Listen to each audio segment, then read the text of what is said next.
नमस्कार दोस्तों भारत अमीरी गरीबी के मामले में बाकी देशों से काफी अलग है। भारत में आए दिनों जो जितना अमीर था वो और ज्यादा अमीर हो रहा है और जो गरीब था वो और ज्यादा गरीब हो रहा है। बात तो सही है। आपको भी ऐसा एहसास होता होगा, लेकिन मैं ये क्यों बता रहा हूँ? छोड़िए, मुझे तो भारत के रियल अमीर इंसान के बारे में बताना है। वैसे दोस्तों, दुनिया भर में कई अमीर लोग हैं जिनकी लिस्ट काफी लंबी हो जाएगी। इनकी अमीरी की बात करूँ तो इनकी बिजनेस में प्रॉफिट लॉस के बाद इनकी रैंक बदलती रहती है। ऐसा ही भारत के बारे में भी है। भारत में कई अमीर बिजनेसमैन हैं जिनके कई बड़े नामी बिजनेस है। लेकिन भारत में अमीरी की बात करें तो ज़्यादातर हाईलाइट में मुकेश अंबानी, रतन टाटा और गौतम अदानी का नाम लिया जाता है। आज हम इन्हीं तीनों में से सच में असली अमीर कौन है इसका खुलासा करने वाले, इसलिए पूरी जानकारी जानने के लिए वीडियो को आखिर तक देखें। तो चलिए दोस्तों, बिना देरी करे वीडियो शुरू करते हैं। चल। दोस्तों, सबसे पहले हम इनकी अमीरी किस बेसिस पर देखेंगे उसके बारे में जानते हैं। पहले हम इनका मेन बिजनेस देखेंगे, फिर इनकी कमाई देखेंगे और ये कितने लोगों को काम देते यह देखेंगे, और आखिर में इनकी कुल संपत्ति के बारे में जानेंगे, साथ ही इनका डोनेशन भी जानेंगे। तो ladies and gentleman, let get start. पहले हम जानते हैं गौतम अदानी के बारे में। गौतम अदानी का जन्म 24 जून 1962 को गुजरात में एक मिडिल क्लास फैमिली में हुआ था। आज गौतम अदानी भारत के सबसे अमीर तो यही, लेकिन उन्होंने खुद के दम पर इतनी बड़ी सफलता पाई है। गौतम अदानी उन बिजनेसमैन में से है जिन्होंने फर्श से अर्श तक का सफर किया है।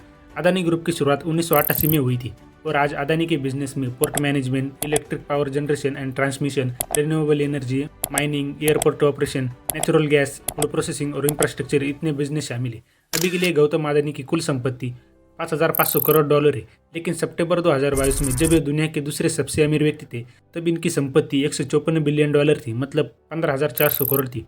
लेकिन मार्केट में बड़ी हलचल के बाद इनकी शेयर की कीमत काफ़ी कम हुई है। अदानी अपनी कमाई का 8% हिस्सा डोनेट करते। इनके घर की कीमत 400 करोड़ रुपए। गौतम अदानी पूरे भारत में सिर्फ लगभग 23,000 प्लस लोगों को रोजगार देते।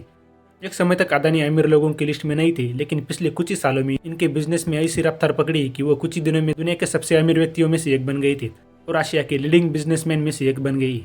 दूसरा, अब हम जानते हैं मुकेश अंबानी के बारे में। रिलायंस इंडस्ट्रीज के मालिक मुकेश अंबानी का जन्म 19 अप्रैल 1957 को हुआ था। वैसे तो मुकेश अंबानी को संपत्ति अपने पिताजी से ही मिली है और उसी को उन्होंने काफी अच्छे से सफलतापूर्वक आगे बढ़ाया है। अदानी की तरह इन्होंने जीरो से शुरुआत नहीं की, लेकिन जितना इनका योगदान रिलायंस इंडस्ट्रीज को टॉप पर रखने में इतना आज के समय में आसान नहीं है।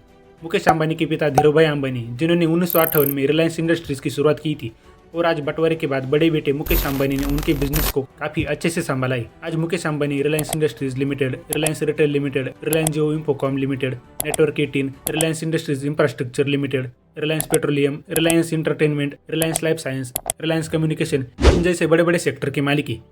इनकी कुल संपत्ति $9,340 करोड़ है। मुकेश अंबानी के नाम पर भारत के साथ एशिया और दुनिया के सबसे अमीर व्यक्ति कंटिन्यूसली रहने का रिकॉर्ड है। अंबानी अपने कमाई का सिर्फ 2% डोनेट करते हैं।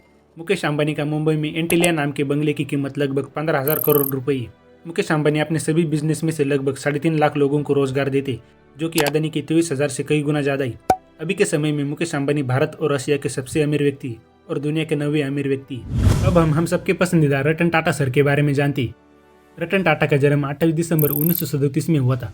वैसे तो टाटा ग्रुप का इतिहास 200 सालों से भी पुराना है और टाटा के मेन फाउंडर जमशेदजी टाटा से रतन टाटा से काफी दूर का नाता है, लेकिन फिर भी रतन टाटा अपनी सूझबूझ और अपने बिजनेस प्लान के कारण टाटा इंडस्ट्रीज के सबसे सक्सेसफुल बिजनेसमैन रहे। आज टाटा इंडस्ट्रीज की बहुत सारी अलग अलग कंपनी है, जैसे कि Tata Motors, Tata Steel, Tata Consultancy Services, Tata Consumer Product, Tata Communication, Tata Chemical Limited, Tata Capital, Air India, Tata Power, इन जैसी 100 से ज्यादा टाटा ग्रुप इंडस्ट्रीज की कंपनियां हैं जिनका हमारे डेली यूज में कॉन्टैक्ट आता है। टाटा सन्स टाटा ग्रुप की एक प्रमुख इन्वेस्टमेंट होल्डिंग कंपनी है और टाटा कंपनियों की प्रमोटर भी है। टाटा सन्स की इक्विटी शेयर कैपिटल का 66% हिस्सा ट्रस्टों के पास है, जो एजुकेशन, हेल्थ, लाइवहुड जनरेशन और आर्ट एंड कल्चर को सपोर्ट करते हैं। मतलब ये 66% डोनेशन होता है। 100% में से टाटा सन्स का 66% हिस्सा चैरिटेबल ट्रस्टों के पास है, 18% कारपेंटर्स और बाकी टेक्निकल परिवार के पास है, 13% टाटा कंपनियों के पास है और 3% आम व्यक्तियों के पास है। 2021-22 में टाटा कंपनियों का रेवेन्यू कुल मिलाकर $128 बिलियन, मतलब $12,800 करोड़ था।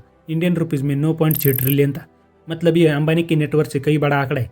रतन टाटा के पर्सनल नेटवर्क की बात करें तो वह सिर्फ 3,500 करोड़ है, क्योंकि टाटा ग्रुप की शेयर होल्डिंग किसी अकेले के पास नहीं है। पूरा का पूरा टाटा ग्रुप डाइवर्सिफाइड है और फिर भी काफी सक्सेसफुल है। अगर हम हर साल कंपनी के प्रॉफिट की बात करें तो टाटा ग्रुप की इनकम रिलायंस इंडस्ट्रीज से काफी अधिक है, लेकिन मुकेश अंबानी सबसे अमीर व्यक्ति है, क्योंकि टाटा ग्रुप अपनी कमाई का 66% डोनेट करते हैं। और अगर टाटा ग्रुप ये डोनेशन रुकवा देता है तो टाटा ग्रुप चुटकियों में दुनिया की सबसे अमीर कंपनी बन जाएगी। टाटा ग्रुप की सभी कंपनियां मिलाकर लगभग 9,35,000 से ज़्यादा लोगों को रोजगार देता है। रतन टाटा के घर की कीमत 150 करोड़ है, जो कि अंबानी और अदानी के घर से काफ़ी कम है। इसका मतलब सीधा है कि रतन टाटा सिंपल लाइफ जीने में भरोसा रखते हैं। एक बार रतन टाटा सर ने इंटरव्यू में कहा था कि मैं भी सरकारी नौकरी कर सकता था, लेकिन मुझे लोगों को रोजगार देना था, और अगर आज मैं बिजनेसमैन न होता तो इतने लाख लोगों को रोजगार न मिलता। इसलिए मैं अपने विचारों का आभार मानता हूँ। तो दोस्तों, यह थी गौतम अदानी, मुकेश अंबानी और रतन टाटा एंड ग्रुप की जानकारी कि आखिर कौन असली अमीर हो सकता है। तो फिर भी इसे थोड़ा ओवरलुक करते। तो देखिए, अगर हम कम समय में सक्सेस की बात करें तो गौतम अदानी अमीर होंगे। डोनेशन की बात करें तो रतन टाटा हमेशा टॉप पर रहेंगे। सबसे महंगे घर की बात करें तो अंबानी का घर सबसे महंगा रहेगा। विदाउट डोनेशन नेटवर्क की बात करें तो टाटा ग्रुप दुनिया का लीडिंग अमीर ग्रुप रहेगा। टोटल एम्प्लॉय की बात करें तो टाटा सबसे ज़्यादा 9,35,000 से ज़्यादा लोगों को रोजगार देता है। कुल मिलाकर देखें तो रतन टाटा सर भले ही पैसों से अमीर न हो, लेकिन इनका दिल काफ़ी बड़ा है, और इसी कारण से वो भारत के सबसे पसंदीदा बिजनेसमैन है, और ये मैन विद 0 हेटर्स है। तो दोस्तों, मुझे उम्मीद है आप इस जानकारी को अच्छे से समझ गए होंगे। ऐसी और फायदेमंद और इंटरेस्टिंग जानकारी हमेशा पाने के लिए इस चैनल को सब्सक्राइब करें। मिलते हैं अगले वीडियो में। धन्यवाद।